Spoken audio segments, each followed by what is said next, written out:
Okay. Hi, Bill. How are you? Good, Douglas. Fine, thank you. How are you? Doing great. Thank you. Thank you for coming on the show. My pleasure. So, as we were just talking about before we got on, you're in Massachusetts. I'm from Massachusetts. I grew up there.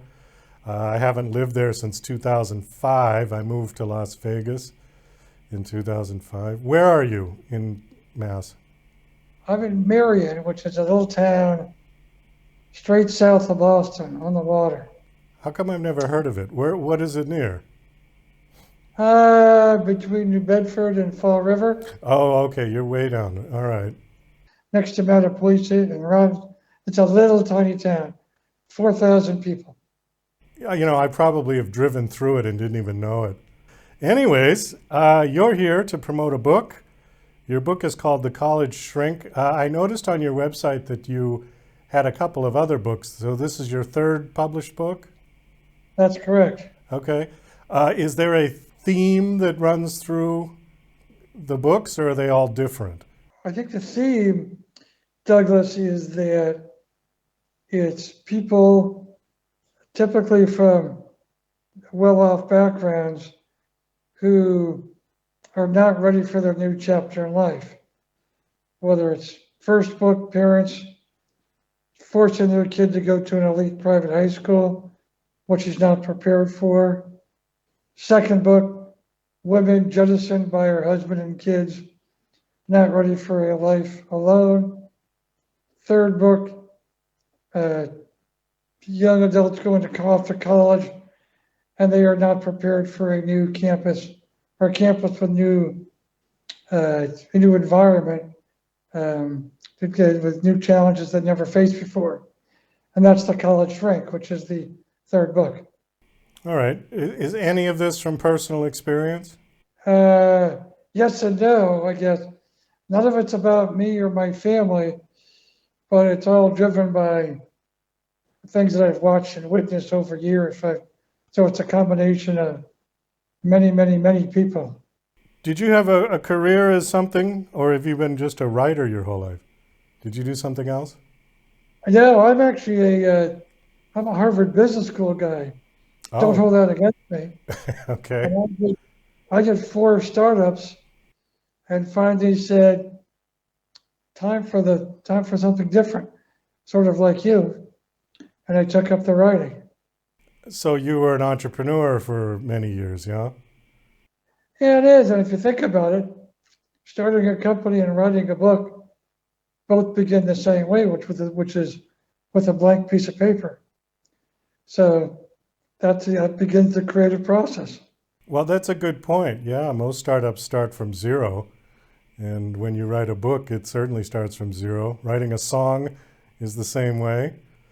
Exactly. Yeah. The difference is with a business, you can keep improving, changing your product and your team. With a book or a song, once you publish it, that's it. Yeah, it's done. You can't fix it once. Yeah, absolutely. And it's funny because every time I listen to my music, which isn't that often, but I always just hear what I did wrong. I don't really hear the song. And I saw an interview with Orson Welles years ago, which he said the same thing about Citizen Kane, which a lot of people consider to be one of the greatest films ever made. And he said, I can't watch it because every time I watch it, I just see what I did wrong and what I'd want to change. So, Yeah, I hear that. I could go back and rewrite all of my books right now and improve them. That being said, your music's good. You should listen to it more often. well, it doesn't inspire me though. That's the thing. If I want to try to write new songs, I can't listen to my old songs. It doesn't work. I have to listen to other people for ideas. Yeah, for ideas that I haven't thought of, and oh, I'll take a bit of that, and oh, I'll incorporate that bit, and that's how it all works. Even you go back to the Beatles, and McCartney has always said, he took from Little Richard, he took from Elvis, from Buddy Holly, who were the people that came before him. That's the way music seems to work. When you write, do you sit down and stick with it for, have a schedule? I'm going to write so many hours a day and No. I wish I could do that. And I think if I was an author, I would have to do that because it takes a lot longer to write a book than it does to write a song. With a song, something goes ding, and it can be anything. A lot of times I've had those sort of moments when I'm driving, which is really inconvenient. What we used to do in the old days before there were smartphones was I would take my, flip phone or cell phone and call the house and sing into the answering machine so that when I got Well, home I wouldn't forget what it was that I had. I've done that a couple of times. that's the beginning of a book. Yeah, it can be, sure. So what was it that started the college shrink? What was that ding moment for you for this book? I've wanted to write this for a long time, and there was a big moment.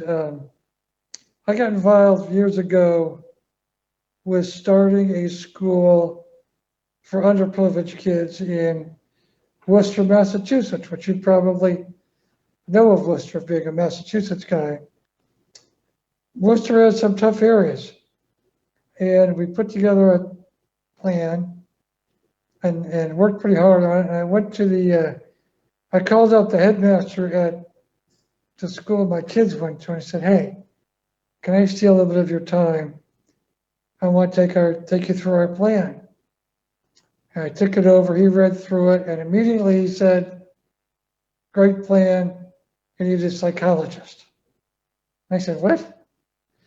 He said, 275 of the 440 kids in our high school have seen this school's psychologist this year. And I was just said, why? Parental pressure, academic pressure, social pressure. And I was sort of stunned, and that was my aha moment. And the only difference between then and now is it's only gotten worse, tougher for the kids. Is this the school that I noticed on your bio? It says the all proceeds from the book will be donated to the Nativity School of Worcester, Mass. Is that the one you're talking about? That's correct. Okay, and this is a elite private high school. No, it's a private school, gets no money from the government or anything else. It's just from private people. It's for underprivileged kids. The only requirement is that you have to be poor. It's first come, first serve for kids who apply. Most kids who come there in fifth grade are reading at first or second grade level. Worcester was one of those sort of old textile towns that just sort of died in the 1950s and 60s, and nothing really regenerated it. Yeah. That's exactly they tried, but nothing's. It's tough. It's a if you look at the poverty rates, if you look at the dropout rates at school, if you look at the reading and math rates, it's tough. So we have a small school, and we take our handful of kids, and they're there 11 months a year, long days, long weeks.